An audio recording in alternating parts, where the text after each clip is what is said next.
नमस्कार जोहार, मैं अनन्या झा और आप देख रहे हैं न्यूज झारखंड। वक्त हो चला है झारखंड की तमाम बड़ी खबरों को जानने का और उनसे अपडेट होने का। तो चलिए जानते हैं झारखंड की तमाम बड़ी खबरों को फटाफट अंदाज में। इससे पहले अगर आपने हमारे चैनल को सब्सक्राइब नहीं किया है तो हमारे चैनल को सब्सक्राइब करें, साथ ही बेल आइकन को प्रेस करें ताकि झारखंड से जुड़ी हर बड़ी अपडेट आप तक पहुंचती रहे। चलिए शुरुआत करते हैं झारखंड की सबसे बड़ी और महत्वपूर्ण खबर से। संताल परगना की महिलाएं हो सकती है मैया सम्मान योजना से वंचित, जानिए क्या है कारण। झारखंड सरकार ने महिलाओं के सशक्तिकरण के लिए मुख्यमंत्री मैया सम्मान योजना शुरू की है। इस योजना के तहत 18 से 50 साल की महिलाओं को हर महीने 2500 रुपए दिए जाएंगे, यानी साल के 30,000 रुपए।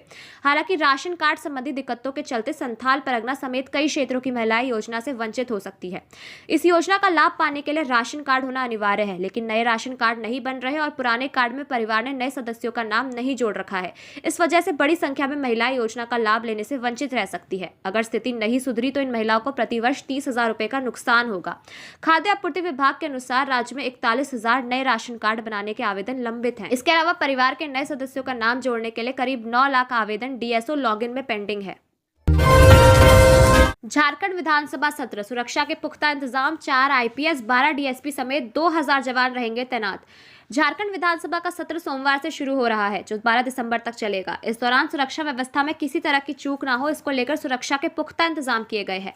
सुरक्षा व्यवस्था में 4 आईपीएस 12 से अधिक डीएसपी रैंक के अधिकारी समेत 2000 अतिरिक्त पुलिस जवान तैनात रहेंगे। ट्रैफिक व्यवस्था को दुरुस्त करने के लिए हर ट्रैफिक पोस्ट पर भी अतिरिक्त जवानों की तैनाती की जाएगी, ताकि आवागमन में लोगों को परेशानी का सामना न करना पड़े। बता दें कि सत्र को लेकर विधानसभा परिसर की 200 मीटर के दायरे में भी निषेधाज्ञा लागू कर दी गई है। झारखंड और बिहार के लिए अग्निवीर भर्ती रैली 20 से। बिहार और झारखंड के युवाओं के लिए अग्निवीर सेना भर्ती रैली 20 दिसंबर से दानापुर में शुरू हो रही है। बिहार के 7 जिलों पटना, बक्सर, भोजपुर, सिवान, सारण, गोपालगंज एवं वैशाली के लिए शॉर्टलिस्ट किए गए सिर्फ पुरुष उम्मीदवारों के लिए 20 से 26 दिसंबर तक न्यू केएलपी ग्राउंड चांदमारी दानापुर कैंट में होगी, जबकि बिहार और झारखंड के महिला उम्मीदवारों के लिए रैली इसी मैदान में 27 दिसंबर को होगी। भर्ती रैली के लिए न्यू प्रवेश पत्र 28 और 30 नवंबर 2024 को joinindianarmy.nic.in पर उम्मीदवारों के प्रोफाइल पर अपलोड कर दिए गए हैं।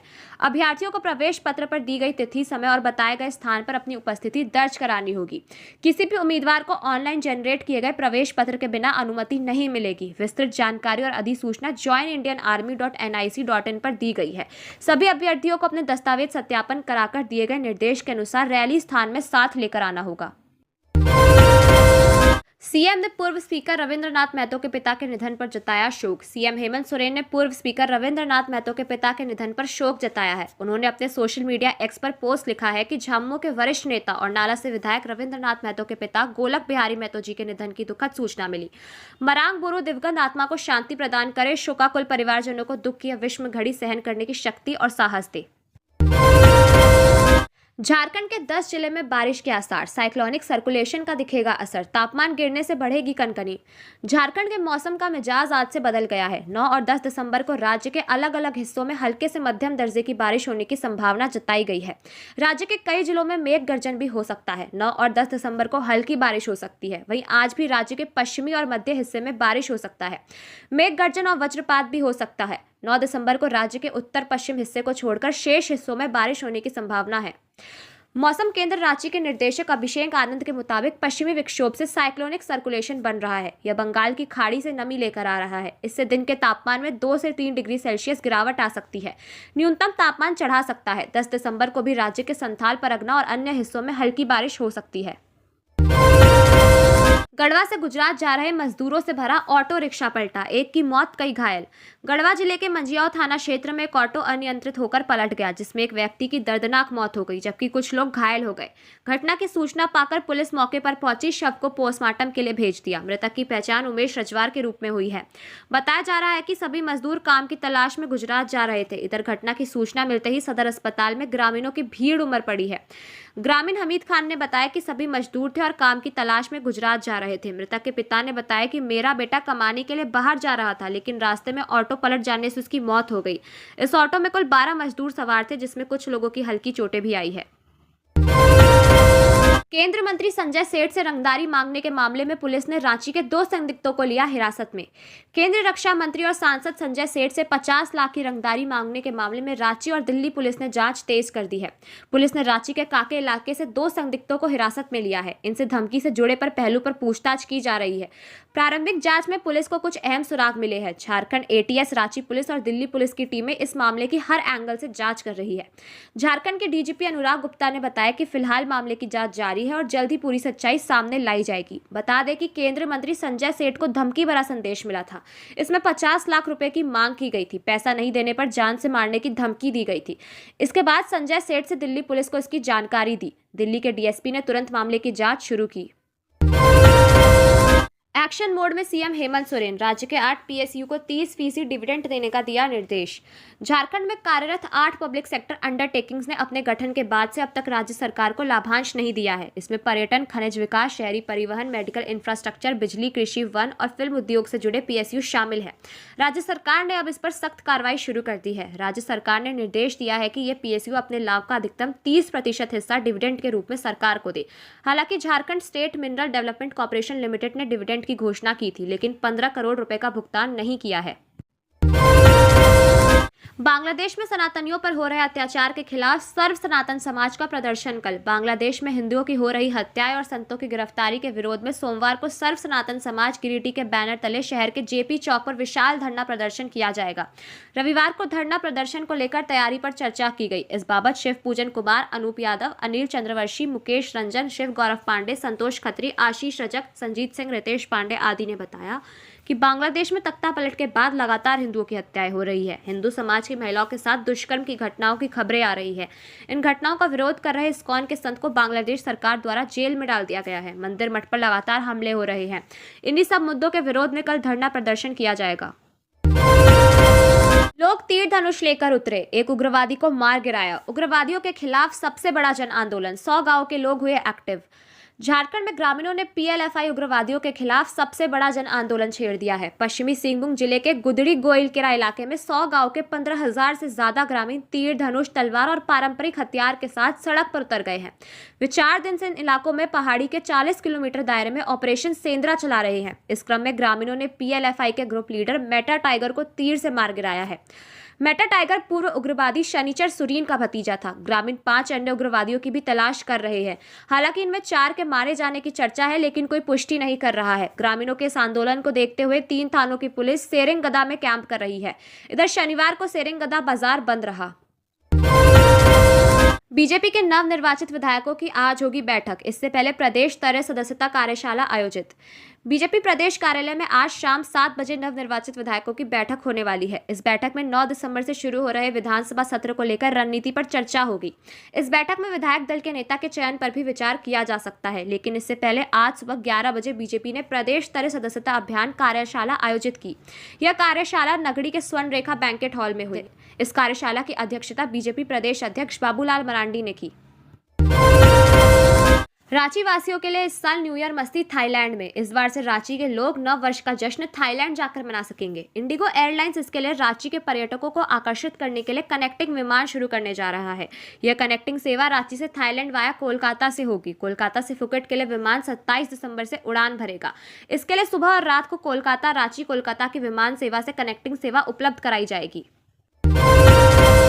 पुलिस मुख्यालय ने राज्य के सभी एसएसपी और एसपी के लिए जारी किए ये दिशा निर्देश। झारखंड के पुलिस महानिदेशक अनुराग गुप्ता ने सभी जिलों के वरीय पुलिस अधीक्षक और पुलिस अधीक्षकों को निर्देश दिए हैं कि उनके अधीन थानों में समय पर एफआईआर दर्ज की जाए और जनता के साथ अच्छा व्यवहार किया जाए।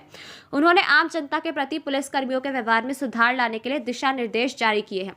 साइबर अपराध, SC/ST, मानव तस्करी और महिलाओं से जुड़े अपराधों में पीड़ित की शिकायत पर तुरंत उसी थाने में एफआईआर दर्ज कार्रवाई शुरू करने का निर्देश दिया गया है। अगर किसी थाना प्रभारी द्वारा जनता की शिकायतों पर कार्रवाई नहीं की जाती है तो लोग अपनी शिकायत वरीय अधिकारियों तक पहुंचा सकते हैं। साथ ही और भी कई दिशा निर्देश जारी किए गए हैं। गुमला डीसीपी 10वीं 12वीं बोर्ड के बच्चों को पढ़ाएंगे। सीओ रैंक के 96 अफसर 140 स्कूलों में जाएंगे। बच्चे और पेरेंट्स भी उत्साहित। आदिवासी बहुल गुमला जिले में शिक्षा की स्थिति बहुत बेहतर नहीं है। बच्चों में शिक्षा के प्रति रुझान बढ़े, उन्हें क्वालिटी एजुकेशन मिले, 10वीं 12वीं बोर्ड के रिजल्ट में सुधार हो, इसके लिए अधिकारियों ने एक अच्छी शुरुआत की है। डीसी से लेकर अंचल अधिकारी रैंक के 96 अधिकारी गुमला के 140 स्कूलों में 10वीं 12वीं बोर्ड के बच्चों की सप्ताह में 2 क्लास लेंगे। इसकी शुरुआत भी कर दी गई है। अधिकारियों के इस पहल से छात्र और उनके पेरेंट्स भी काफी उत्साहित हैं। डीसी कर्ण सत्यार्थी के नेतृत्व में शिक्षा कर भेंट अभियान चलाया गया है। अभियान को लेकर बच्चे, अभिभावक और शिक्षक उत्साहित हैं। वे बोर्ड परीक्षा में बेहतर प्रदर्शन की कोशिश में जुट गए हैं। जिले में अभियान का अच्छा रिजल्ट देखा जा रहा है। छात्रों के परीक्षा परिणाम में सुधार करने और उनकी शैक्षणिक क्षमता विकसित करने में यह सहायक और कारगर साबित हो रहा है। पशु तस्करी के खिलाफ कार्रवाई। कंटेनर में भरकर बंगाल ले जाए जा रहे थे जानवर, 5 गिरफ्तार। डीजीपी के निर्देश का असर खूंटी में दिखने लगा है। रविवार की अलह सुबह खूंटी पुलिस ने पशु तस्करी मामले में 33 पशुओं को मुक्त कराया और खूंटी थाने ले गई। मौके पर 5 तस्करों को गिरफ्तार भी किया है। बताया जा रहा है कि बरामद पशुओं को कंटेनर में लादकर पश्चिम बंगाल ले जाया जा रहा था। पुलिस मामला दर्ज कर तस्करों से पूछताछ कर रही है। फिलहाल पुलिस ने तस्करों के बारे में खुलासा नहीं किया है, लेकिन दावा है कि सभी तस्कर खूंटी, रांची और आसपास के जिलों के रहने वाले हैं, जो पिछले कई वर्षों से पशु तस्करी से संलिप्त हैं। गुमला के घाघरा में ज्वेलरी शॉप में चोरी। 4 लाख रुपए के सोने चांदी पर किया हाथ साफ, शटर तोड़कर की वारदात। गुमला के घाघरा थाने से महज 200 मीटर दूरी पर स्थित मां जगदंबा ज्वेलर्स में चोरी की घटना सामने आई है। चोरों ने शटर तोड़कर बीती रात करीब 4 लाख रुपए मूल्य के सोने चांदी के गहनों पर हाथ साफ कर आसानी से फरार हो गए। घटना के बाद व्यापारियों और स्थानीय लोगों में भारी रोष और भय का माहौल है। दुकान मालिक जितेंद्र सोनी को चोरी की सूचना सुबह मकान मालिक ने दी। जितेंद्र सोनी ने बताया कि प्रतिदिन की तरह शनिवार को शाम के करीब 8 बजे दुकान बंद कर घर चला गया था। सुबह मकान मालिक से सूचना मिलने के बाद मैं फौरन दुकान पर पहुंचा। वहां देखा शटर पर लगा ताला टूटा हुआ है, शटर भी कटा हुआ है, साथ ही दुकान का सामान बिखरा पड़ा है। तत्काल इसकी सूचना पुलिस को दी गई। मौके पर घाघरा थाना प्रभारी ने पहुंचकर जांच शुरू की। गुमला से एसपी सुरेश यादव भी घटनास्थल पर पहुंचे और छानबीन में जुट गए। वहीं उन्होंने घटना के विषय में कहा कि छानबीन की जा रही है, जल्द ही इस कांड में शामिल लोगों को गिरफ्तार कर लिया जाएगा। इरफान अंसारी पहुंचे अपने पैतृक आवास। स्थानीय कार्यकर्ताओं ने किया जोरदार स्वागत। जामताड़ा विधायक और राज्य के स्वास्थ्य, खाद्य आपूर्ति और आपदा प्रबंधन विभाग के मंत्री डॉक्टर इरफान अंसारी मधुपुर स्थित अपने पैतृक आवास पहुंचे। उनके आगमन पर स्थानीय कार्यकर्ताओं ने पटाखे फोड़कर उनका जोरदार स्वागत किया। इस अवसर पर उनके परिवार के सदस्यों ने उन्हें माला पहनाकर और पुष्प वर्षा के साथ अभिनंदन किया। खुशी के इस मौके पर डॉक्टर इरफान अंसारी ने केक काटकर सबको केक खिलाया और मुंह मीठा कराया। मंत्री डॉक्टर इरफान अंसारी ने कहा कि राहुल गांधी और मुख्यमंत्री हेमंत सोरेन ने जो पर विश्वास जताया है, वह इस विश्वास पर खरा उतरने के लिए पूरा मेहनत करेंगे। साथ ही उन्होंने स्वास्थ्य विभाग की बड़ी जिम्मेदारी को निभाने का संकल्प लिया है और पूरे विभाग का कायाकल्प करने का वादा किया है। मोरहाबादी डाकघर में 18 लाख का घपला। रांची के डाकघर मोरहाबादी में सुकन्या समृद्धि योजना की राशि गबन करने का मामला प्रकाश में आया है। डाकघर में 2 अधिकारियों ने इस योजना की 18.77 लाख रुपए की राशि गबन कर ली है। इस मामले में पीएचडी के पीए कुमार रंजीत और रांची जीपीओ में पदस्थापित अशोक कुमार के खिलाफ लालपुर थाने में प्राथमिकी दर्ज कराई गई है। डाक अधिकारी रवि रंजन की ओर से लालपुर थाने में दर्ज कराई गई प्राथमिकी में आरोप लगाया गया है कि दोनों आरोपियों ने योजना के तहत डाकघर में 19 खाता धारकों की राशि जमा ही नहीं की थी। इन आरोपियों ने आवर्ती जमा खाते के 16.40 लाख, बचत बैंक खाते के 21,000 और सुकन्या समृद्धि खाते के 2 लाख रुपए के अलावा प्रमाण पत्र के 15,000 रुपए की हेराफेरी की है। डाक विभाग की ओर से की गई जांच में इसका पता चला है। आरोपी कुमार रंजीत ने मई 2017 से मार्च 2020 के बीच और अशोक कुमार ने मार्च 2020 से अगस्त 2021 के बीच राशि का गबन किया। प्राथमिकी दर्ज किए जाने के बाद लालपुर पुलिस मामले की जांच में जुट गई है। दस्तावेजों को खंगाला जा रहा है। गैर रसैनिक सेवा से 6 बनेंगे आईएएस। यूपीएससी को सौंपी गई 21 अधिकारियों की सूची।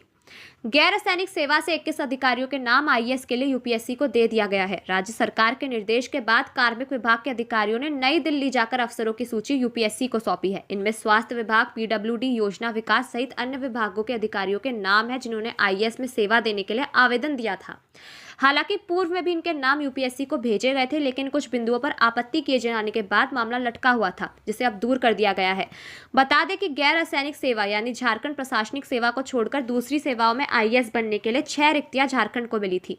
इन पदों के लिए सभी विभागों से योग्य पदाधिकारियों के आवेदन मांगे गए थे।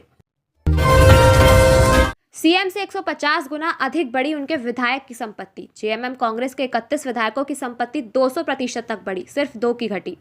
झारखंड विधानसभा में विभिन्न दलों से 42 विधायक दूसरी बार चुनकर सदन पहुंचे हैं। दूसरी बार चुने गए इन विधायकों में जुगसलाई विधानसभा से जेएमएम के विधायक मंगल कालिंदी की संपत्ति बीते 5 साल में सीएम हेमंत सोरेन की संपत्ति से 150% अधिक तक बढ़ी है। एसोसिएशन फॉर डेमोक्रेटिक रिफॉर्म की रिपोर्ट बता रही है कि सीएम हेमंत सोरेन की संपत्ति पिछले 5 साल में 197% बढ़ी है, जबकि मंगल कालिंदी की संपत्ति 29,938% का इजाफा हुआ है।